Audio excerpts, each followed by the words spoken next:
Hey kiddo, you ready for the next story? Can you guess what this one's about, just from the picture? I'll tell you. The story's called Little Ida's Flowers. "My poor flowers are quite dead," said little Ida. "They were so pretty yesterday evening, and now all the leaves are hanging down quite withered." "Why do they do that for?" she asked. She asked one of the students who sat on the sofa. She liked him very much. He could tell the most amusing stories and cut out the prettiest pictures, hearts and ladies dancing, castles with doors that opened, as well as flowers. He was a delightful student. "Why do the flowers look so faded today?" she asked again, and pointed to her nosegay, which was quite withered. "Don't you know what is the matter with them?" said the student. "The flowers were at a ball last night, and therefore it is no wonder they hang their heads." "But flowers cannot dance," cried little Ida. "Yes, indeed they can," replied the student. "When it grows dark and everybody's asleep, they jump about quite merrily. They have a ball almost every night." "Can children go to these balls?" "Yes," said the student. "Little daisies and lilies of the valleys." "Where do the beautiful flowers dance?" asked little Ida. "Have you not seen the large castle outside the gates of the town where the king lives in the summer, and where the beautiful garden is full of flowers? And have you not fed the swans with bread when they swam towards you? Well, the flowers have capital balls there, believe me."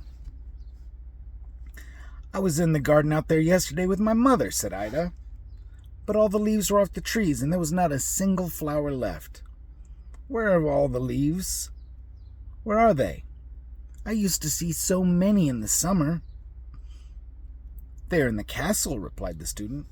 "You must know that as soon as the king and all the court are gone into the town, the flowers run out of the garden into the castle, and you should see how merry they are. The two most beautiful roses seat themselves on the throne, and are called the king and queen. Then all the red coxcomb range themselves on each side and bow. These are the lords in waiting. After that, the pretty flowers come in, and there is a grand ball. The blue violets represent the little naval cadets, and dance with hyacinths and crocuses, which they call young ladies. The tulips and tiger lilies are the old ladies who sit and watch the dancing, so that everything may be conducted with order and propriety." "But," said little Ida, "is there no one there to hurt the flowers for dancing in the king's castle?" "No one knows anything about it," replied the student. "The old steward of the castle, who has to watch there at night, sometimes comes in, but he carries a great bunch of keys, and as soon as the flowers hear the keys rattle, they run and hide themselves behind the long curtains and stand quite still, just peeping their heads out. Then the old steward says, 'I smell flowers here,' but he cannot see them." "Oh, how capital!" said little Ida, clapping her hands. "Should I be able to see these flowers?" "Yes," said the student. "Mind you think of it the next time you go out, and no doubt you will see them, if you peep through the window. I did so today, and I saw a long yellow lily lying stretched out on the sofa. She was a court lady."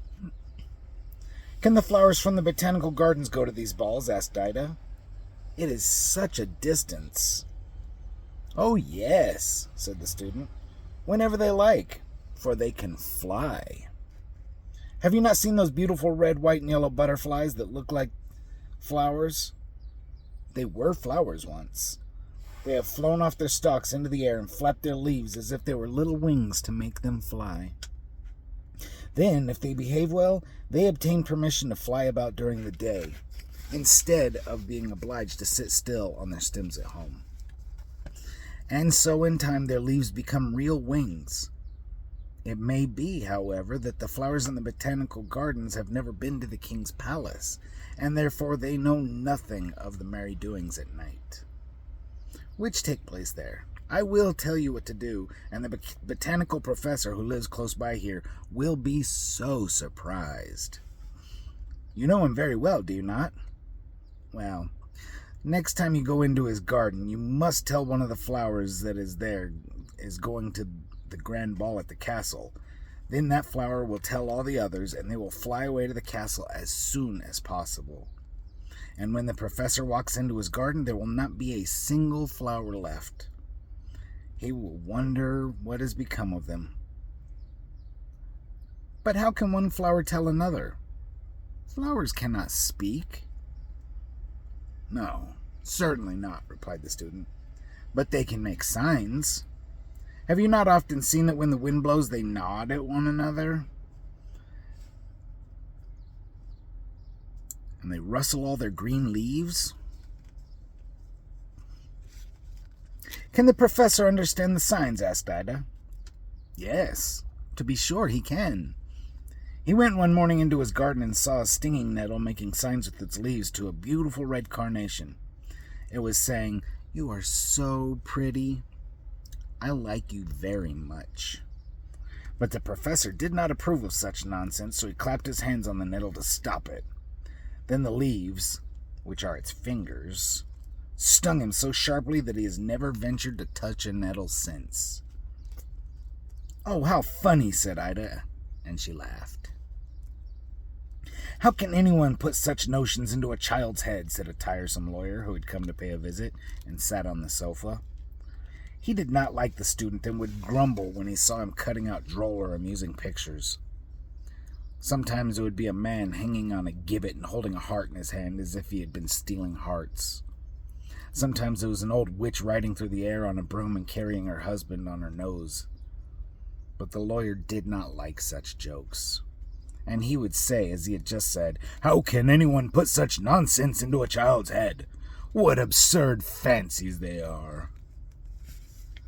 But to little Ida, all these stories which the student told her about the flowers seemed very droll, and she thought over them a great deal.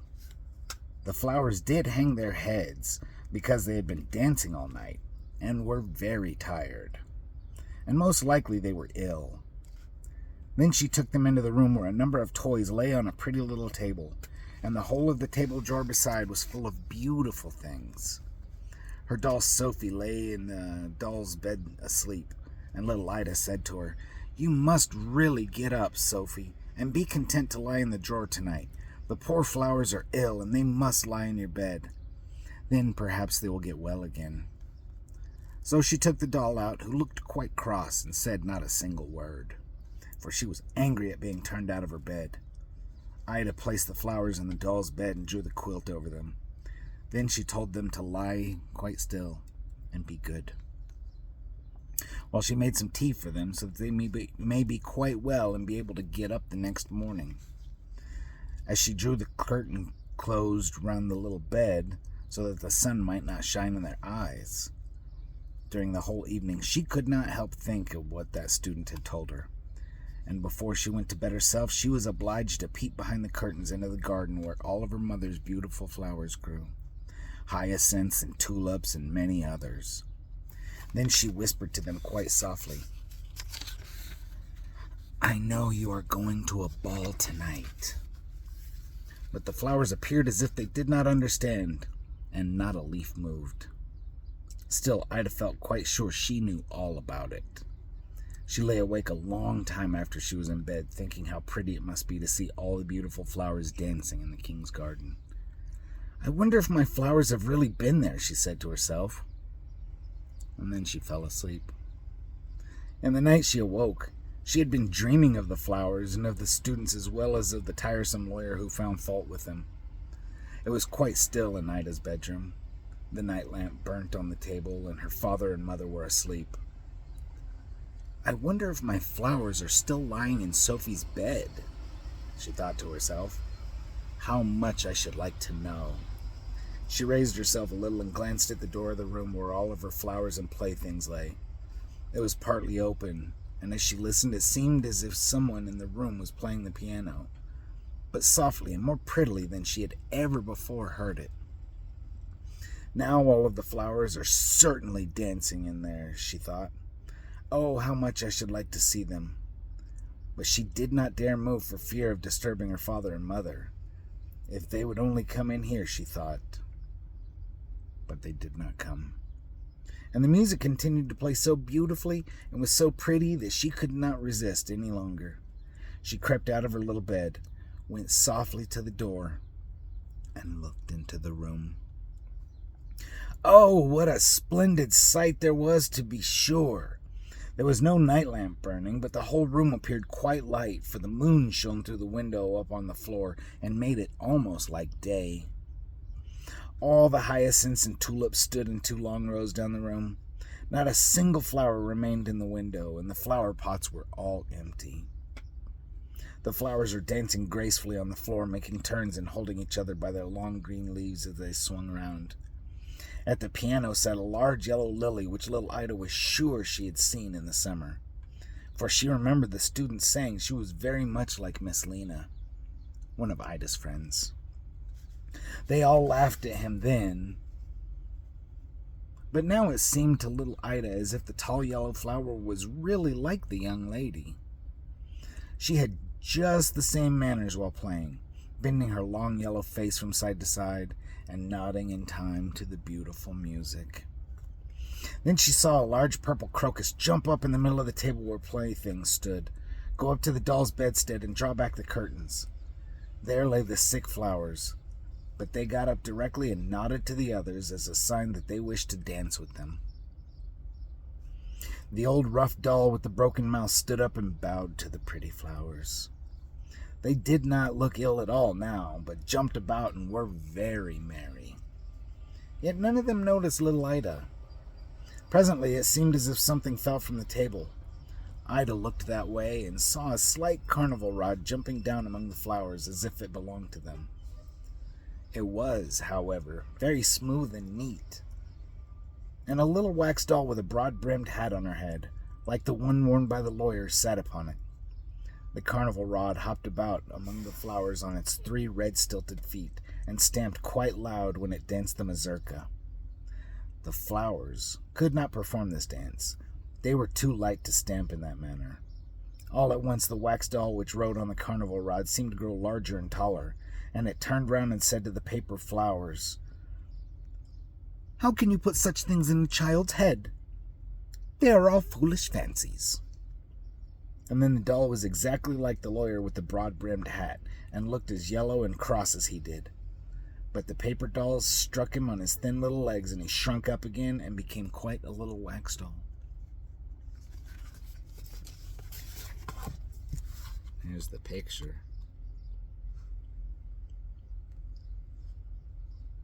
And look at all the flowers just dancing around.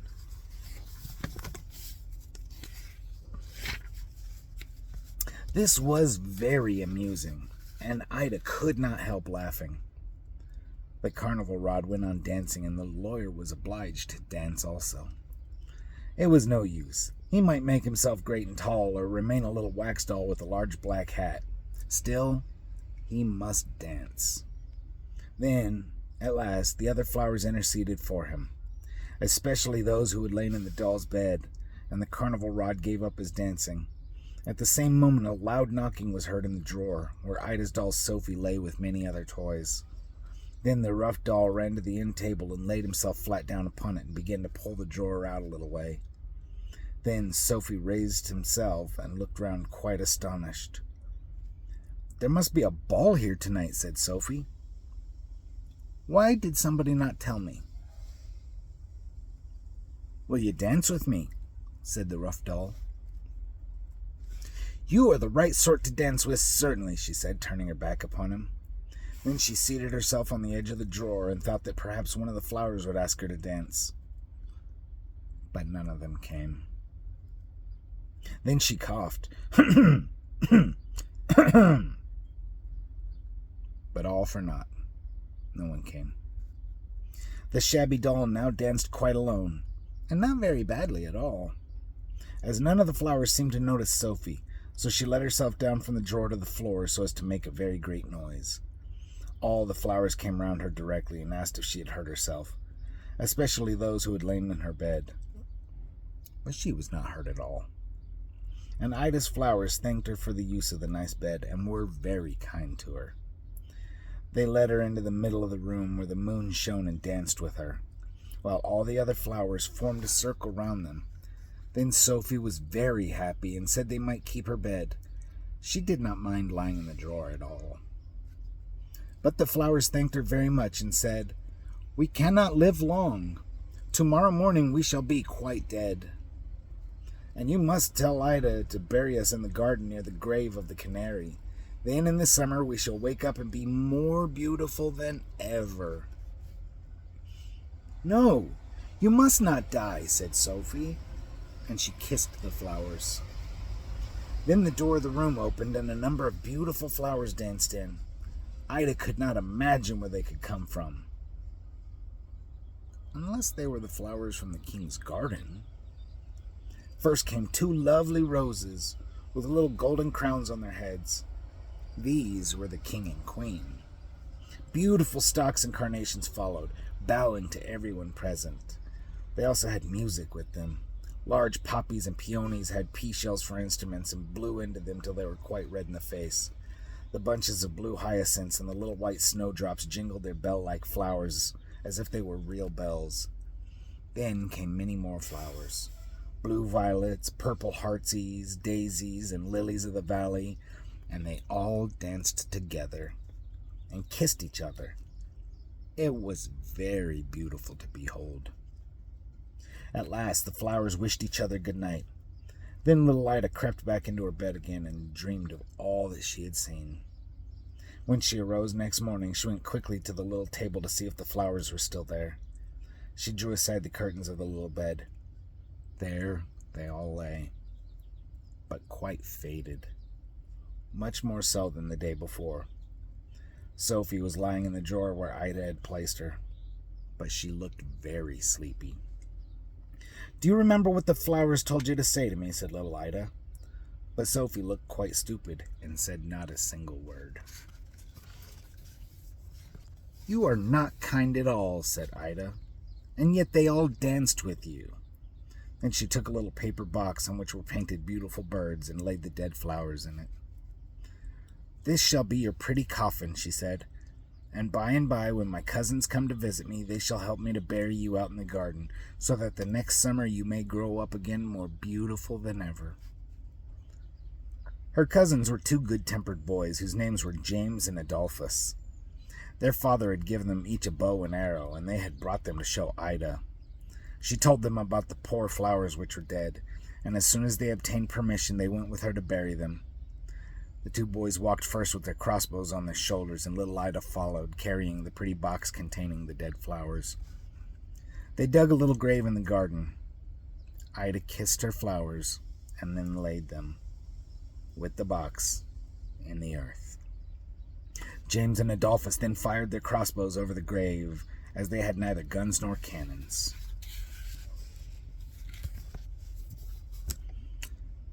So when she buried the dead flowers with the promise that they'll come back again, how do you know that's going to happen?